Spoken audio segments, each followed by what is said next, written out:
எங்களோட தில்லுக்கு துட்டு 1, 2 அப்புறம் டிடி ரிட்டர்ன்ஸ் எல்லாத்துக்குமே எங்களுக்கு ஒரு ரைட்டிங்கில் ஸ்கிரிப்டில் ஒரு மிகப்பெரிய ஒரு ஒரு குருவாக இருந்து உதவி பண்ணியது திரு இந்திரா சவுந்தரராஜன் சார். அவர் இப்போ இங்கே இல்லை, இறந்துட்டாங்க அவர்.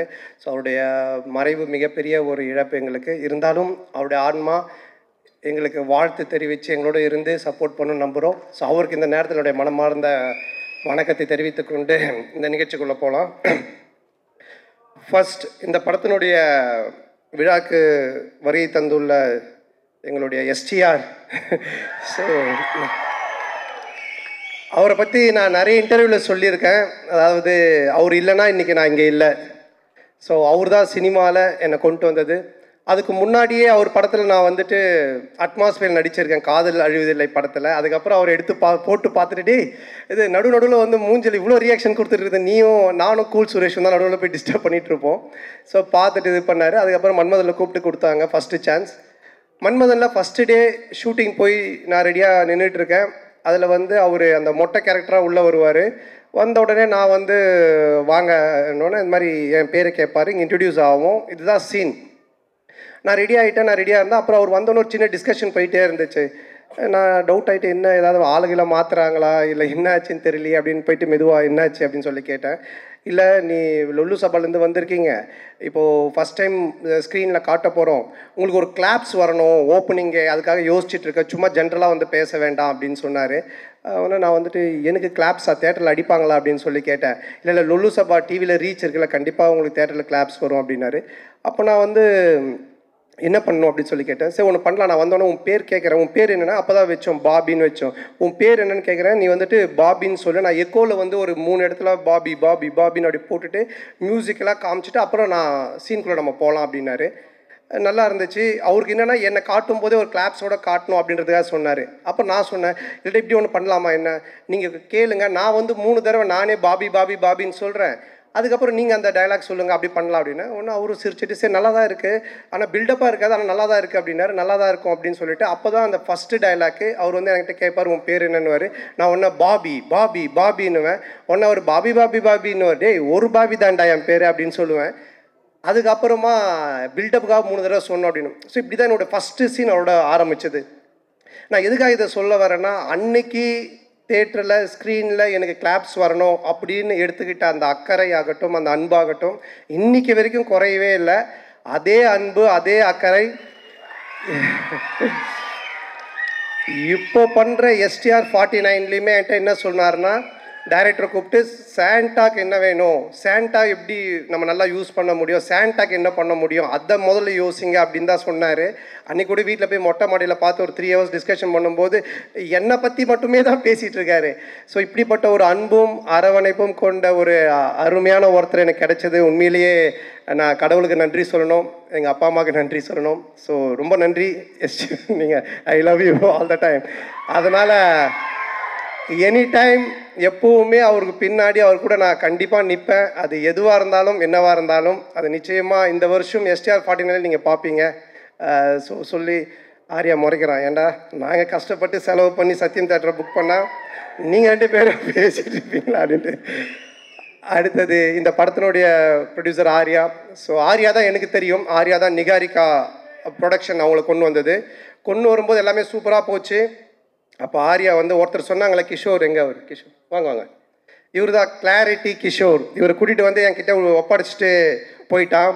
இவரை ஃபஸ்ட்டு கேட்டோன்னா என்ன சார்னா, அவர் வந்து ஒன்றும் இல்லை சார், எனக்கு கிளாரிட்டி இருந்தால் போதும் அப்படின்னாரு. நான் உடனே சரி ஓகே கிளாரிட்டி தானே அப்படின்ட்டேன். ஃபார் எக்ஸாம்பிள் ஒரு பேப்பர் கேட்டோன்னு வச்சுங்களேன், வெள்ளை பேப்பரா இல்லை ப்ரௌன் பேப்பரான்னுவார். வெள்ளை பேப்பர் கோடு போட்டுதா போடாதா, கோடு போட்டது, இப்படி போட்டதா இப்படி போட்டதா, சரி இப்படி போட்டது, சரி போட்டதுக்கு அப்புறமா உங்களுக்கு A4 ஷீட் வேணுமா சின்னதாக வேணுமா, இப்படியே போயிட்டே இருக்கும் இந்த கிளாரிட்டி. இதுக்கு எண்டே கிடையாது. நான் சொல்லுவேன், சார் நீங்கள் எதனா ஒரு பேப்பர் கொடுங்க, நாங்கள் எடுத்துகிட்டு போகிறோம் அப்படின்ட்டு.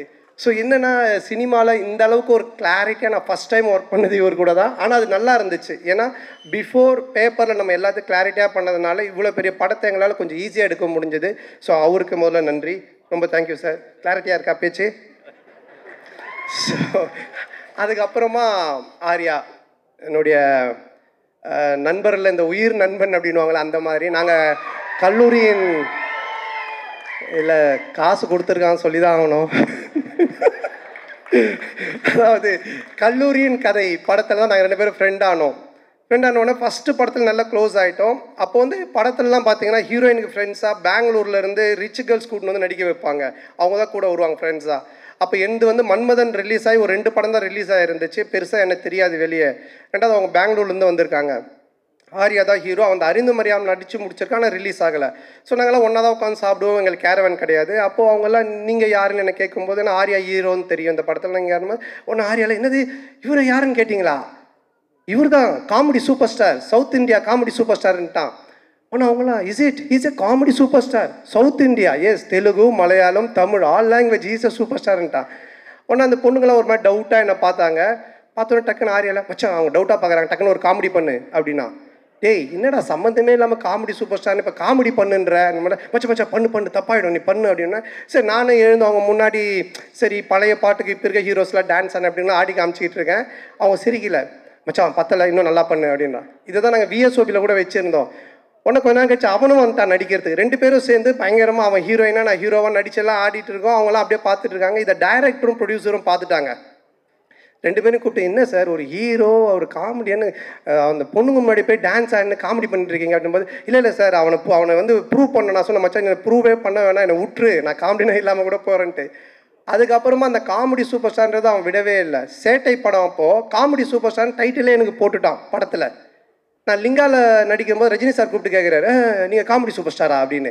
நான் ஒன்றும் இல்லை சார் ஆர்யா தான் போட்டான்னு. நீங்கள் சொல்லாமலா போட்டிருப்பான் அப்படின்னாரு. சார் சத்தியமாக நான் சொல்ல சார், அதாவது என்னை எந்த லெவலில் மாட்டிக்கிட்டு இருக்காண்ணா. ஸோ எங்களோட ஃப்ரெண்ட்ஷிப் அந்த மாதிரி. ஆனால் இதெல்லாம் ஒன்றுமே இல்லை. இப்போ ஒரு மேட்ரு ஒன்று சொல்ல போகிறேன், அதை கேளுங்க. என்னாச்சுன்னா இந்த படம் ஆரம்பிச்சிட்டோம். இந்த மாதிரி ஆனந்த் போய் லைன் சொல்லிட்டான், ஆர்யாவுக்கு பிடிச்சி போச்சு, ஆர்யா சூப்பர் நம்ம பண்ணலாம் அப்படின்னு சொல்லிட்டான். சொல்லி முடிச்சுட்டு 6 மந்த் ஆகிடுச்சு. நான் அதுக்கப்புறம் டிடி ரிட்டர்ன்ஸ் முடிச்சுட்டு வடக்குப்பட்டி ராமசாமி அப்புறம் இங்கே நான் தான் இங்கெல்லாம் முடிச்சுட்டேன். ஸோ அப்புறம் ஆர்யா வந்தான், அவங்க ஃபுல் ஸ்டோரி சொன்னாங்க, ஆர்யா கேட்டுட்டான். நான் இந்த இன்பிட்வீனில் ஒரு இடம் வாங்கினேன். இடம் வாங்கி வீடு ஒரு பழைய வீட்டோடு வாங்கினேன். அந்த வீட்டை வந்து ரெனோவேஷன் பண்ணிவிட்டு அங்கே போயிடலாம் அப்படின்ற ஒரு ஐடியாவில் நான் ரெடி பண்ணிகிட்ருக்கேன். எங்கள் அம்மாவும் ஒய்ஃபும் வெள்ளிக்கிழமைனா அந்த வீட்டுக்கு போயிட்டு விளக்கு ஏற்றுவாங்க. ஆல்மோஸ்ட் அந்த வீடு செட் ஆகிடுச்சு, தான் போகிறோம் அப்படின்ட்டு. ஆர்யா கதை கேட்டு முடிச்சுட்டு எங்கடா இருக்க அப்படின்னு சொன்னால் மச்சான் அந்த மாதிரி நான் இந்த ஒரு இடம் வாங்கியிருக்கேன்டா, அங்கே ஒரு வீடு இருக்குது, அது ரெனோவேஷன் பண்ணிட்டு இருக்கேன். சரி அங்கேயே நான் வந்துடுறேன் அப்படின்ட்டு அங்கே வந்தான். வந்து மச்சா படம் சூப்பராக அது கதை நல்லா நம்ம பண்ணிடலாம், எவ்வளோ செலவுனாலும் பிரச்சனை இல்லை, செம்மையாக பண்ணிடலாம். சரி ஓகே இது நான் இதான் மச்சா வீடு நான் சொன்னேன்னா பார்த்துட்டு இல்லை என்னடா வீடு நல்லாவே இல்லையா மச்சான், அவன் உள்ளெல்லாம் போய் பார்த்துட்டுல மச்சான் இந்த வீட்டை இடிச்சிரு அப்படின்ட்டான். நான் ஒன்றே ஷாக் ஆகி மச்சான் வீட்டெல்லாம் இடிக்க முடியாது மச்சான், நான் வீட்டிலலாம் சொல்லிட்டேன் இதை ரெனோவேஷன் பண்ணுறோம், இடித்தா நிறைய செலவாகும், அதுவும் இல்லாமல் ரொம்ப நாள் ஆகும்ல. கம்னு நீ ஏதாவது ஒன்று இப்படி தான் பண்ணு வேடா கூடமா, அதுக்கப்புறமா வந்துட்டு இது சரியில்லை அது சரியில்லைன்னு சொல்லிட்டு இருப்பேன் அப்படின்னு சொல்லிட்டு என்ன பண்ணிட்டான்னா வீட்டை இடிக்க சொல்லி உடனே அவங்க ஃப்ரெண்டுக்கு ஃபோன் பண்ணி இது மாதிரி மச்சான் சந்தான வீடு தான் அட்ரஸ் நான் அவனுக்கு அனுப்புகிறேன், நீ இந்த வீட்டை வந்து இடித்து ஃபுல்லாக டெமாலிஷ் பண்ணுறேன்னு. உடனே அவன் வந்து ஒரு பாய்க்கு ஃபோன் பண்ணால் ஒரு பாய் ஒருத்தர் வந்தார். சண்டே நைட் இது நடக்குது, மண்டே டியூஸ்டே வெட்னஸ்டே தேர்ஸ்டே இடித்து தரமட்டமாக்கி எல்லாத்தையும் வாரின்னு போயிட்டாங்க. வெள்ளிக்கிழமைனா எங்கள் அம்மா ஒய்ஃபும் போய் விளக்கு ஏற்றுவாங்கல்ல, அவங்க வெள்ளிக்கிழமை போயிருக்காங்க. நான் சொல்லலை ஏன்னா திட்டுவாங்க அப்படின்ட்டு. எங்கள் அம்மா போயிட்டு வீட்டை காணோம் சொல்லி தேடிக்கிட்டே இருக்கிறாங்க. இந்த தெருவு போயிருக்காங்க, அந்த தெருவு போயிருக்கிறாங்க. அதுக்கப்புறம் எனக்கு ஃபோன் அடிக்கிறாங்க, ராஜா நம்ம வீட்டை காணும்பா அப்படின்ட்டு. நான் எப்படா சொல்கிறதுன்னே எனக்கு தெரியல. அதுக்கப்புறம் கொஞ்சம் வீட்டுக்கு வரமா நான் சொல்கிற மாட்டேன் வீட்டை காணுனார். இல்லைம்மா நான் வந்து சொல்கிறேம்மான்ட்டு. அம்மா இல்லைம்மா ஆர்யா வந்தான் அன்றைக்கி பார்த்துட்டு வீட்டை இடிச்சிட்டு புதுசாக காட்டலாம் நல்லா வரும், அவன் சொன்னால் கரெக்டாக இருக்கும்மா அப்படின்னா. உடனே எங்கள் அம்மா ஷாக்கா, ஏண்டா நீங்கள் 2 பேரும் படத்தில் தானடா அப்படி பண்ணுவீங்க, நிஜ வாழ்க்கையில் மாடா பண்ணுவீங்க, ஒரு வீட்டை இடிச்சிட்டு கிரவுண்டாக வைக்க வச்சிருக்கேன். ஸோ இந்த லெவல் நாங்கள் 2 பேரும் ஃப்ரெண்ட்ஷிப்பு. ஆனால் என்னென்னா இதில் ஒரு விஷயம் நான் சொல்கிறது, 2 பேருமே இது வரைக்கும் அந்த கல்லூரியின் கதையிலேருந்து இன்றைக்கி வரைக்கும் பயந்ததே கிடையாது. சினிமாவில் இப்படி பண்ணலாம் அப்படி செய்யலாம் பயந்ததே கிடையாது. எதுவாக இருந்தாலும் தைரியமாக பண்ணுவோம். ஐயோ அது அப்படி ஆகிடுமோ, ஐயோ இப்படி ஆகிடுமோ, இப்படி பண்ணால் அப்படி ஆகிடுமோ அப்படின்ற பயம் எங்களுக்கு கிடையவே கிடையாது. வாழ்கிற வரைக்கும் ஜாலியாக வாழ்வோம், நல்லபடியாக வாழ்வோம், என்ன வருதோ பார்ப்போம், ஃபேஸ் பண்ணுவோம், அப்படியே போயிட்டே இருப்போம். அந்த ஒரு எனர்ஜி தான் இன்றைக்கி வரைக்கும் ஆர்யாவை இங்கே ஒரு இந்த இடத்துல கொண்டு வந்து ஒரு ப்ரொடியூசராக நிற்க வச்சிருக்கு, என்னையும் ஒரு படம் பண்ணி போயிட்டுருக்கிற இடத்துல வச்சுருக்கு. ஸோ நாங்கள் 2 பேரும் பயந்ததே கிடையாது. இந்த படம் நீங்கள் சொன்ன மாதிரி ஆர்யா சொன்ன மாதிரி என்னுடைய பிரச்சனையை தீர்த்து படத்தை பண்ணுறதெல்லாம் வந்துட்டு வேறு யாருனா இருந்தாங்கன்னா என் வீட்டு வாசலே தான் படுத்திகிட்டு இருந்திருப்பாங்க. ஸோ அந்தளவுக்கு ஏன்னா ஆர்யா சொன்னது நீ இந்த படம் பண்ணி முடிக்கிற வரைக்கும் வேறு படம் கமிட் ஆகாத, ஃப்ரீயாக பண்ணு, உன் பிரச்சனை எல்லாத்தையும் நான் பார்த்துக்கிறேன், உன் வேலை படத்தை ஜெயிக்கிறது மட்டும்தான் அப்படின்னு சொன்னால் அதுக்காக இறங்கி இந்த படத்தில் வேலை செஞ்சுருக்கேன். நிச்சயமாக இந்த படம் மிகப்பெரிய ஒரு வெற்றி படமாக ஆர்யாவுக்கு நான் திருப்பி தருவேன். மிகப்பெரிய வெற்றி படமாக இது இருக்கும். இந்த படத்தினுடைய இயக்குனர் ஆனந்த், பிரேமானந்த். ஸோ நான் வந்து தமிழ் சினிமாவின் கிறிஸ்டோஃபர் நோலன் அப்படின்னு தான் சொல்லுவேன். ஒரு கதை சொன்னால் அதை பல லேயரில் சொல்லுவான். டிடி ரிட்டர்ன்ஸ் பார்த்தீங்கன்னா ஒரு ஹாரர் தான், ஆனால் ஹாரருக்குள்ளே ஒரு கேம் ஷோ இருக்கும், கேமுக்குள்ளே ஒரு பணம் திருட்டு போகிற ஒரு அட்வென்ச்சர் இருக்கும். ஸோ இப்படி த்ரில்லரு, அட்வென்ச்சரு, அதுக்குள்ளே கேம், இப்படி நிறைய மல்டி லேயர்ஸில் ஒன்று பண்ணுவான். அந்த மாதிரி தான் இந்த கதையும். இந்த கதை எனக்கு தெரிஞ்சு இன்றைக்கி ஸ்டேஜில் உட்காந்துருக்க யாருக்குமே தெரியாது. ஈவன் ஆர்யா கூட சரியாக தெரியாது, யாருக்கும் நடித்தவங்களுக்கு தெரியாது. இதை எடுத்து முடித்து பார்த்தா மட்டும்தான் அது புரியும். ஆனால் பார்க்கும்போது அவ்வளோ கிளாரிட்டியாக, கிளியராக, அவ்வளோ காமெடியாக ஒர்க் அவுட் பண்ணுவான். ஸோ அந்த விதத்தில் ஆனந்தை நான் பாராட்டுறேன். ஆனந்துக்கு மனமார்ந்த நன்றி. ஆனந்து கூட ஆனந்த் சொன்ன மாதிரி முருகன், அவனை மேலே தூக்குங்க. அவன் வந்து அந்த வானத்தை போல விஜயகாந்த் மாதிரி பண்ணுவான். அப்படியே தூரமாக நின்று கை காட்டுவான், ஃபீல் பண்ணுவான். ஆனால் வந்து அப்புறம் கேட்பான், என்ன சொல்லவே இல்லை அப்படின்னு. வா மேலே வா இல்லை சொல்லியாச்சு உன்னை பற்றி, மேலே வா. இவன் தான் அங்கே ஓரமாக நிற்கிறான் பாருங்க. அதாவது வந்துட்டு இந்த கேட் ஓரமாக. ஸோ என்னுடைய சைல்ட்ஹுட் ஃப்ரெண்டு, நான் ஜெயிக்கிறது அவனுடைய வெற்றி மாதிரி நினைப்பான். இதில் வர எல்லா காமெடி சீக்வன்ஸ் எல்லாமே இவன் பண்ண ஒரு விஷயந்தான், டீம் ஒர்க்கு. ஆனால் இவன் பிடிச்சிருக்கான். ஸோ அப்புறம் சேது நீயும் மேடைக்கு வா. சேது வா பரவாயில்ல வா. என்ன ட்ரெஸ் போடலையா? வா. ஸோ சேது நீங்கள் படத்தில் பார்த்துருப்பீங்க. ஸோ இவங்க 2 பேருடைய hard work, it's a team work Sethu. So இவங்களுக்கு